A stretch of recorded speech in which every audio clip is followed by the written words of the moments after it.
the good, the bad, and the ugly about the DJI Avata. Stay right there.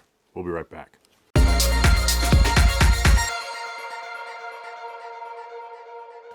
During all the original leaks of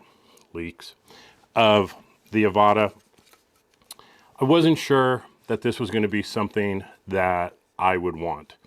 And when launch day came, I saw the video, I saw the specs, I saw reviews. I was like, yeah, I think this is going to be for me. This is a Cinewhoop design. It's small. It's got nice plastic prop guards on it, so it can bounce off things pretty easily without taking damage. It's very easy to fly in normal and sport mode, and it supports manual mode. And it has a really nice camera on it.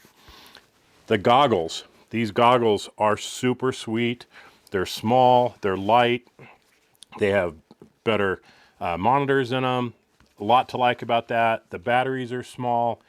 The flight time on this thing is great. Now, truth be told, you're going to get typically around 11 minutes. That's what I've been getting flying this thing, mostly in manual mode, sometimes in sport mode, but mostly in manual mode, and I'm getting about 11 minutes. And I have flown it anywhere from 5,000 feet above sea level to 10,000 feet above sea level. And it performs really well. You can go and look at tons of reviews and see all the wonderful things that this thing can do and the amazing footage it can do. And I'm going to show you some of my highlights that I've taken with it and how impressed I've been with the platform, with a few exceptions.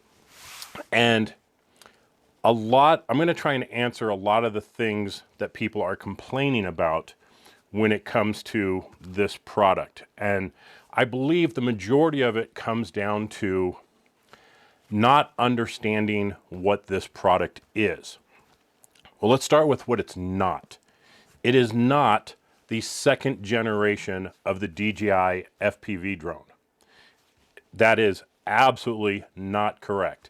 The DJI FPV drone is fast, it's highly maneuverable, it's really fun to fly, it can do great dives, great climbs.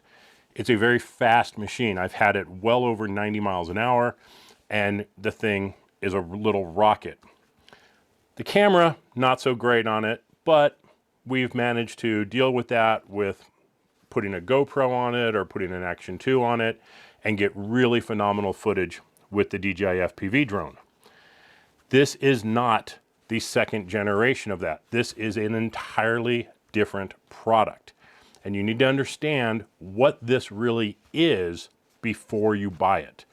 This is more of a low and slow versus a super fast FPV drone. The FPV drone is great for long range cruising, for mountain surfing, for things like that.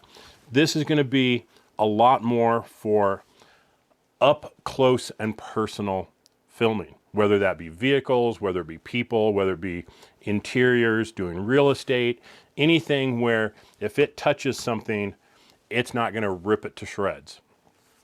I would never fly the DJI FPV drone indoors without prop guards on it. If it touches a wall, first, it's going to crash. Second, it's going to gouge drywall. If you touch a person with it, it's going to slice them up. The thing is a monster of a drone. This, if it touches you, it's just going to deflect off. If it goes through a tree, it's probably going to come out unscathed. If it crashes and lands, it's very light, so the odds of it taking damage are very low. But it is not the second generation. It is an entirely different product.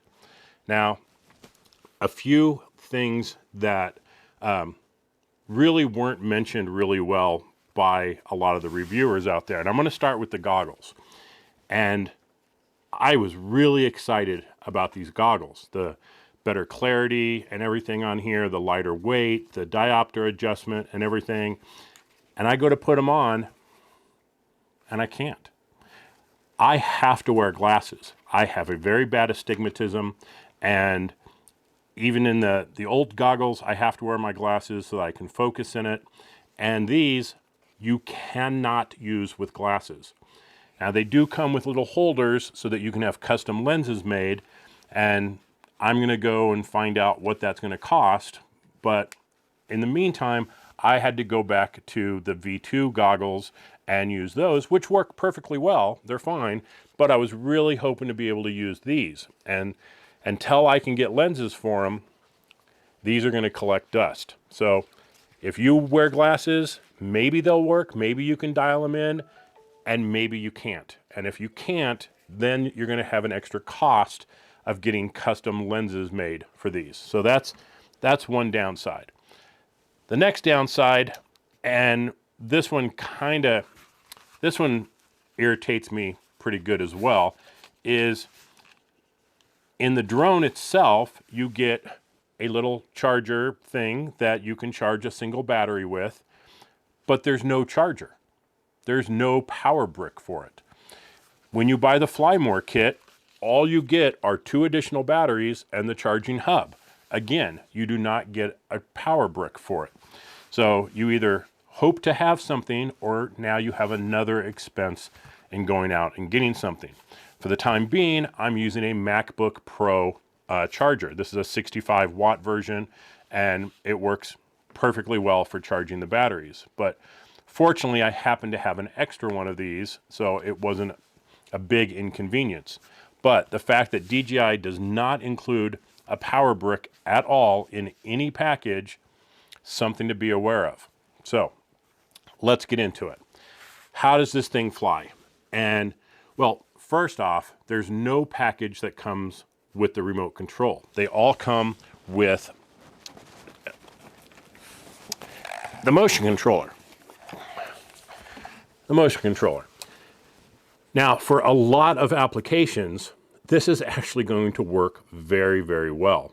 You get a really good sense of what you're doing, where it's going, where it's going to fly to. You can easily do real estate shoots with this thing. As gimmicky as some people think that this is, it's actually a very, very good controller. And once you start playing with it, you'll realize that this thing is really good. The kind of 2 downsides on it that I find are trying to tilt the camera smoothly with it, not as clean as I would like, and the record button is really, it's off down on the side. So I'm often like really playing with that if I'm trying to start and stop video while I'm flying. Aside from that, this thing works really, really well. Now, since I had the original DJI FPV drone, I had the goggles, so I was able to use that, and I have the FPV remote, and so I'm able to use that. And if you want to fly in manual mode, you need the FPV controller V2. And again, this thing works really well. I love the size of it. I can pinch it, I can hold it, I can thumb it, I can do, different types of flight with this thing, and it works really well. So I've taken this thing out, I've flown it in the house, I've flown it outside, I've chased my Jeep with it, I've done a lot of things, and it's performed extremely well.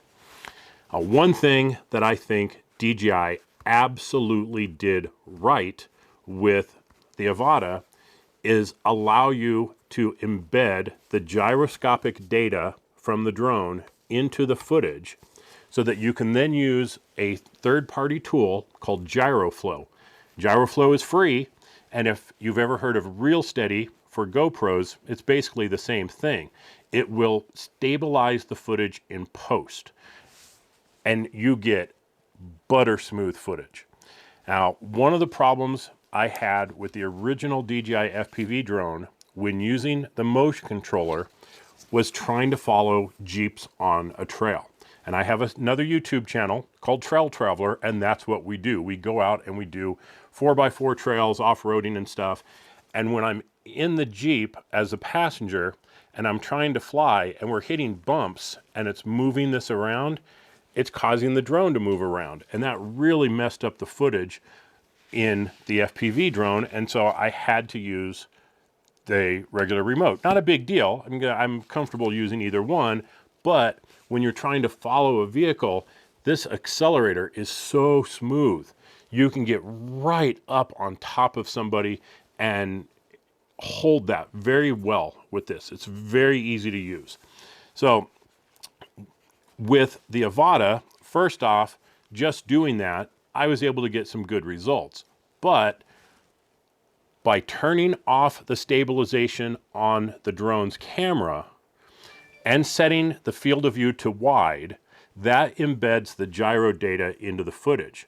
Then we can go into Gyroflow and stabilize that footage even more. And what we get is some really cool footage. So here's a few clips showing chasing the Jeep around with the motion controller, and you can see that it's not really getting affected by bouncing around and doing stuff. So very, very happy with how that works and the quality of the footage we're able to get out of it. And stabilizing that in post, man, that is a game changer. Now, a lot of people have asked for that feature to be added to the original DJI FPV drone, and I'm not sure that they can. Just because the drone has a gyro and it's creating footage does not mean there's any data path between the gyro system and the camera. So they may not ever be able to embed that data into the footage. That's probably the unfortunate side of that, which means we're going to be stuck putting an Action 2 or a GoPro on there and being able to stabilize the GoPro footage in post. But with the Avata, being able to do that really can get you super, super smooth footage. Now, the other thing I really like about the Avata is the size. This thing is really thin. I mean, we're talking only about 4.5 inches or so of height. This means I can shoot gaps a lot better.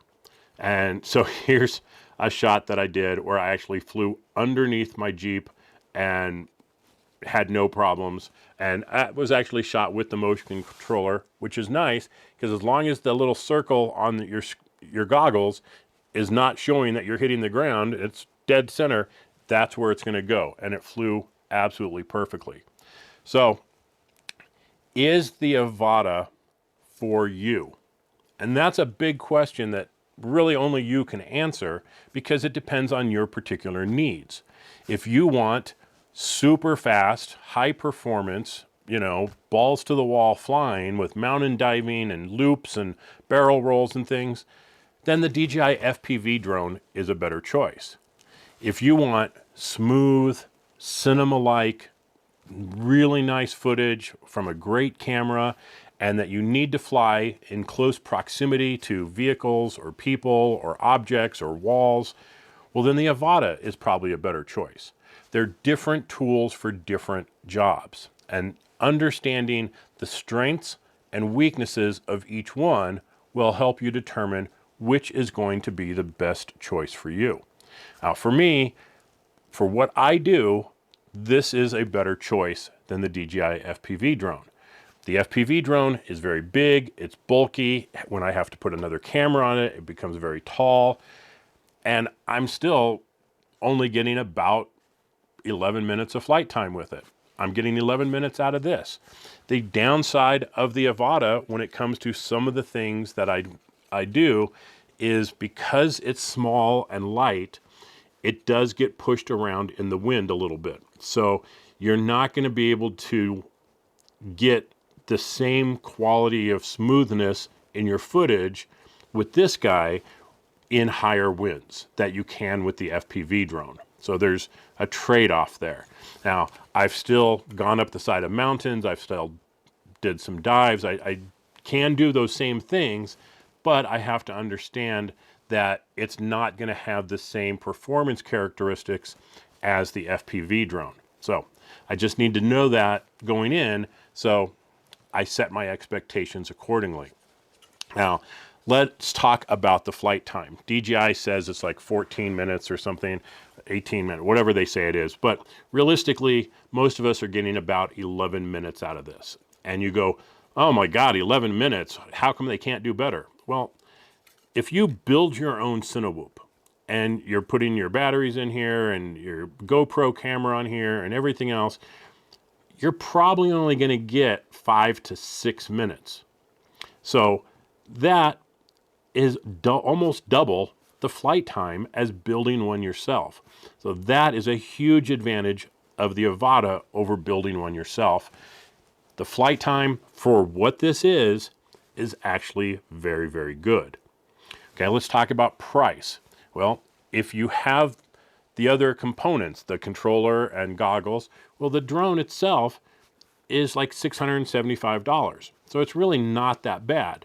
Now, if you look at building your own, the drone itself is going to be around $500. So about $175 less than this. But then you don't have a camera. You have a flight camera so you can see through the goggles, but you don't have a recording camera. Now you're adding a GoPro.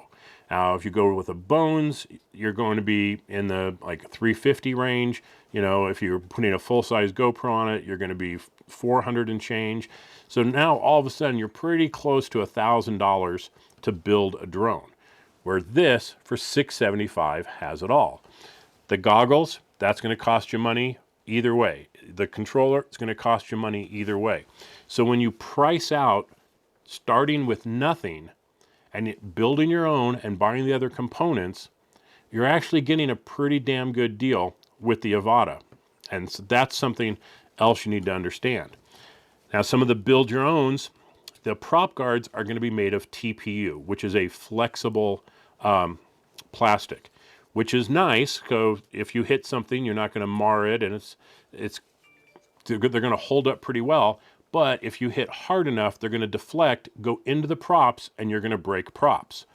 The plastic is not going to deform, so if you bounce into a wall, it's just going to bounce off, and no harm, no foul. You're not going to break the props. So it's going to be much harder to break the props on here. The downside of that is, on a really solid impact, you may end up breaking the plastic, and you have like 8 screws on here and the vision system that has to come off and then get put back on a new frame. But you have a fairly inexpensive repair. If you break the top frame, which is really the only other thing that you're going to break on here, again, pretty easy to do once you get the hang of taking it apart and putting it back together again. There's not a lot of components on here that would need to be fixed. I have seen someone break one of the vision sensors. I mean, things can happen. I mean, it's what happens all the time. While we're still kind of in that price area, though, I want to mention the charging, right? If you build your own, you're also going to have to buy a pretty decent charger. Those are going to run anywhere, you know, you can buy a cheap charger for 30, 40 bucks. You can buy a nice charger for $150 to $250. Here, you know, we're having to buy a power brick, which Amazon 65 watt power brick is going to set you back 20, 30 bucks. No big deal. So the batteries on a do-it-yourself are just dumb batteries. They can easily be overcharged. They can swell. They can, you know, they're not the safest things to be charging in your house. The DJI Smart batteries, these are very safe. They have circuits in them that watch for overvoltage, undervoltage, overcharging, you know, overheating, all kinds of things that help protect the battery itself. Now, on a do-it-yourself drone, one of the things that you don't have is GPS. I mean, there's some that you can add GPS to, but for the most part, there's no GPS. So you're out in the woods and you kind of lose track of where you are, or you're in a moving vehicle trying to find where you are can be pretty difficult, and you have a limited amount of time to do it in.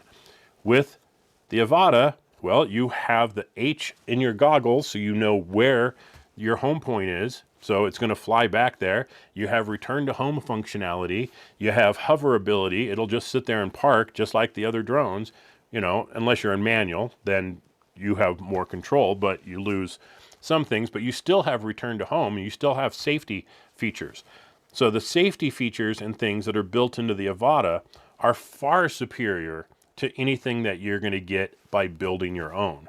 So Are there advantages to building it yourself? Sure. You can fix it easier. You can buy different parts. You can upgrade motors. You can change props.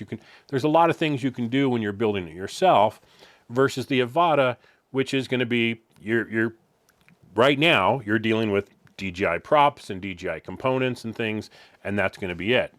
Now, it will not surprise me at all if some company comes out with a carbon fiber bottom shell and top shell to save some weight on this. Don't know if anyone's going to do that or not.